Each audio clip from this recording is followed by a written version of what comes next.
বন্দুক সহিংসতার ঘটনা ঘটেছে জার্মানির মিউনিখেও। এতে পুলিশের গুলিতে নিহত হয়েছেন সশস্ত্র এক ব্যক্তি। শহরের ইসরায়েলি কনসুলেটের কাছে ঘটে এ ঘটনা। জার্মানি থেকে এ বিষয়ে সবশেষ জানাতে যুক্ত হচ্ছেন সহকর্মী শামসুজ্জামান উদয়। শামসুজ্জামান, হামলাকারীর উদ্দেশ্য এবং পরিচয় সম্পর্কে কি কিছু জানা গেছে?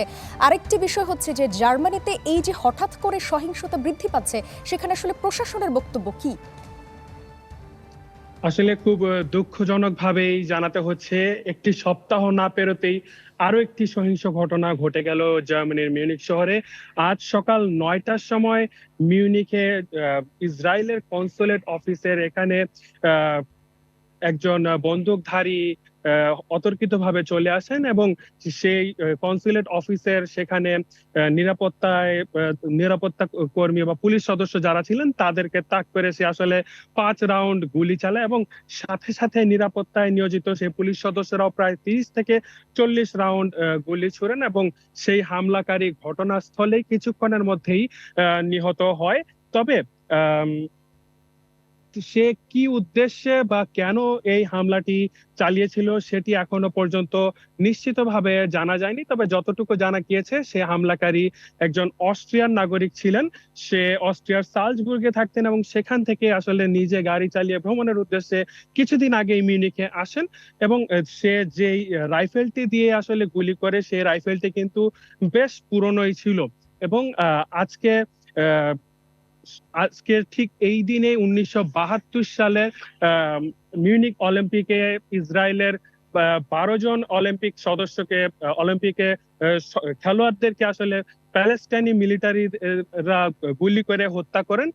ধারণা করা হচ্ছে আসলে সেই হামলার সাথে আসলে এই ব্যাপারটির কিছুটা সম্পৃক্ততা থাকতে পারে, তবে এটিও এখনো নিশ্চিত করে বলা হয়নি।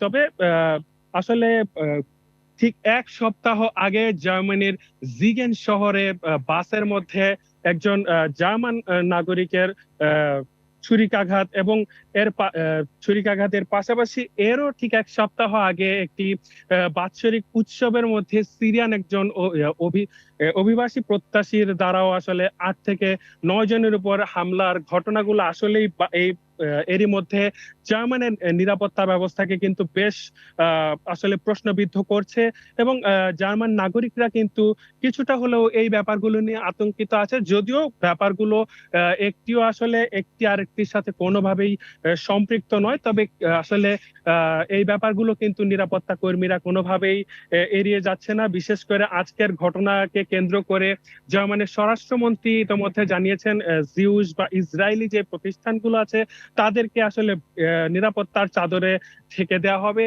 অনেকটা এমনই আশ্বাস দিয়েছেন। এবং মিউনিকের বাভারিয়ার যে মিনিস্টার মার্কুস জুদর, তিনিও বলেছেন আসলে এই সব ব্যাপারে তিনি এই বর্তমানে জার্মানির নিরাপত্তা ব্যবস্থা আরো বেশি জোরদার করবেন।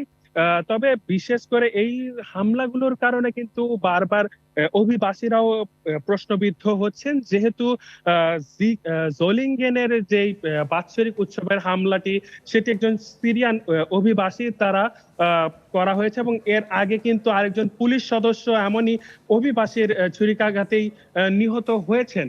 আর এই ব্যাপারে কিন্তু এইগুলোর জন্য কিন্তু আসলে অভিবাসন দেওয়ার ক্ষেত্রে জার্মানি কিন্তু আরো বেশ কঠোর হয়ে গেছে জি, ইতোমধ্যে।